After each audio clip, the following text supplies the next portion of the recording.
سلام به همه دوستای عزیز. خیلی خوشحالم که امروز با شما هستم تا در مورد موضوع مهم اوتیسم صحبت کنم. شاید شنیده باشین که اوتیسم چیه، یا شاید خودتون کسی رو میشناسین که با این موضوع درگیر باشه. امروز میخوام به ساده ترین شکل در مورد اوتیسم صحبت کنم و به سوالاتتون پاسخ بدم. حتما تا آخر همراه هم باشین، چون در پایان این ویدیو چند راهکار ساده رو برای ارتباط بهتر با افراد اوتیسمی بهتون معرفی میکنم. خب بخش اول اینه که اوتیسم چیه؟ اوتیسم یه اختلال عصبی رشدیه. این یعنی مغز فرد مبتلا به اوتیسم به شکل متفاوتی از دیگران کار میکنه. افراد مبتلا به اوتیسم ممکنه در برخی زمینه‌ها مثل برقراری ارتباط، درک احساسات و تعاملات اجتماعی با چالش‌هایی مواجه شده باشن یا مواجه باشن.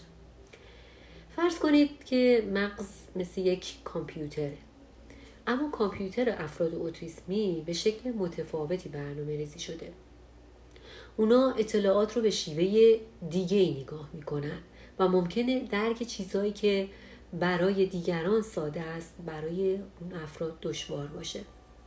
تصور کنید که وقتی شما در یک اتاق شلوغ قرار میگیرید، میتونین صدای همه رو بشنوین و صدای کسی که با شما صحبت میکنه رو به وضوح میتونین از صدای پس زمینه تشخیص بدین. اما برای افراد مبتلا به اوتیسم این شلوغی ممکنه خیلی گیج کننده باشه و مثل اینکه صدای همه افراد در یک سطح به گوششون برسه. چرا بهش اوتیسم میگن؟ خب واژه اوتیسم از کلمه یونانی به اسم اوتوس به معنی خود گرفته شده. این نامگذاری به این خاطره که افراد مبتلا به اوتیسم معمولاً بیشتر در دنیای درونی خودشون هستن و ممکنه کمتر به ارتباط با دنیای بیرون علاقه نشون بدن. فرض کنیم وقتی یک کتاب بسیار جذاب رو دارین میخونین، ببینین چقدر روش تمرکز دارین، دیگه اصلا اطرافتون هیچ توجهی ندارین. برخی از افراد اوتیسمی هم به همین صورت هستن. یعنی وقتی که به یه چیزی علاقه‌مند میشن، همه دنیای بیرون رو فراموش میکنن و فقط روی همون چیز تمرکز میکنن. خب مورد بعدی که میخوام در موردش صحبت کنم طیف اوتیسمه. حتما شنیدید که اوتیسم یه طیفه. این یعنی چی؟ یعنی افراد مختلف میتونن درجات متفاوت و مختلفی از اوتیسم داشته باشن. بعضی از افراد مبتلا به اوتیسم ممکنه به طور مستقل و کامل بتونن زندگی کنن و احتیاج به هیچ کمکی نداشته باشن، در حالی که برخی دیگه به حمایت افراد دیگه نیازمند هستن. تصور کنید که اوتیسم مثل یک رنگین کمونه که هر فرد در یک نقطه از این رنگین کمون قرار میگیره و تجربه متفاوتی از اوتیسم داره. یکی ممکنه تو زمینه ارتباط چالش داشته باشه، یکی دیگه ممکنه تو فهمیدن احساسات مشکل داشته باشه و دیگری ممکنه در شنیدن صداها دچار مشکل باشه.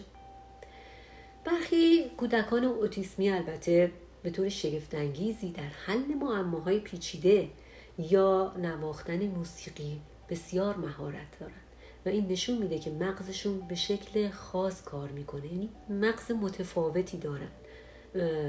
در واقع نحوه عمل کردشون مقداری متفاوت هست و استعدادهای منحصر به فردی میتونن داشته باشن. و چطور اوتیسم تشخیص داده میشه؟ تشخیص اوتیسم معمولا در دوران کودکی انجام میشه، اما گاهی ممکنه تا بزرگسالی تشخیص داده نشه. پزشکان و متخصصها از ابزارهایی مثل پرسشنامه‌ها و ارزیابی‌های رفتاری برای تشخیص اوتیسم استفاده می‌کنن. فرض کنین شما به دکتر میری و اون یک سری سوالات از شما میپرسه و به رفتارهای شما دقت میکنه تا بفهمه آیا اوتیسم دارید یا نه. این سوالها میتونه در مورد چگونگی برقراری ارتباط با دیگران، حساسیت به صداها و نورها و علاقه‌های خاص شما باشه. نکته مهم اینه که گاهی والدین اولین کسانی هستند که متوجه تفاوت‌های کودکانشون میشن. مثل زمانی که کودک کمتر به لبخند دیگران پاسخ میده. اما علائم و نشانه های اوتیسم چیه؟ نشانه های اوتیسم در هر فرد متفاوته، اما برخی از اونها شامل این موارد میشه: مشکل در برقراری ارتباط. برخی افراد مبتلا به اوتیسم ممکنه کمتر صحبت کنن یا براشون سخت باشه احساساتشون رو بیان کنن. رفتارهای تکراری. ممکنه حرکات یا رفتارهایی رو بارها و بارها تکرار کنن. علاقه شدید به موضوعات خاص. برخی کودکان مبتلا به اوتیسم ممکنه علاقه‌مند به موضوعات خاصی مثل قطارها، اعداد یا حیوانات باشن. اگه کودکی برای مثال به جای بازی با دوستاش ساعتها در مورد دایناسورها صحبت میکنه، این میتونه یکی از نشانه های اوتیسم باشه. اونها تو دنیای خودشون غرق میشن و ممکنه براشون جذابتر از بازی های گروهی باشه. اما چه عواملی باعث اوتیسم میشه؟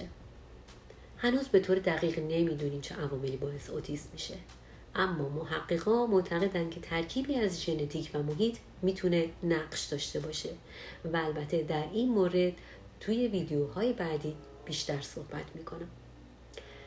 فرض کنید که ژنتیک مثل یک نقشه است و محیط مثل شرایط آب و هوا. نقشه ژنتیک شما ممکنه نشون بده که مستعد اوتیسم هستید یا نه، اما شرایط محیطی مثل استرس یا آلودگی میتونه بر نحوه ظهور اون تأثیر بگذاره. برخی تحقیقات نشون دادن که عواملی مثل سن بالای والدین هنگام تولد کودک یا قرار گرفتن مادر در معرض آلودگی در دوران بارداری میتونه ریسک مبتلا به اوتیسم رو افزایش بده.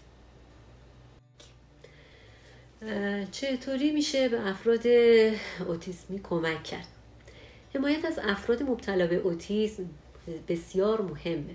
اونها نیاز دارن که محیطشون رو به گونه‌ای تنظیم بکنن که براشون راحت باشه. برخی روش‌های حمایتی شامل آموزش‌های تخصصی، گفتار درمانی و محیط‌های آرام و بدون استرس بسیار مفیدن.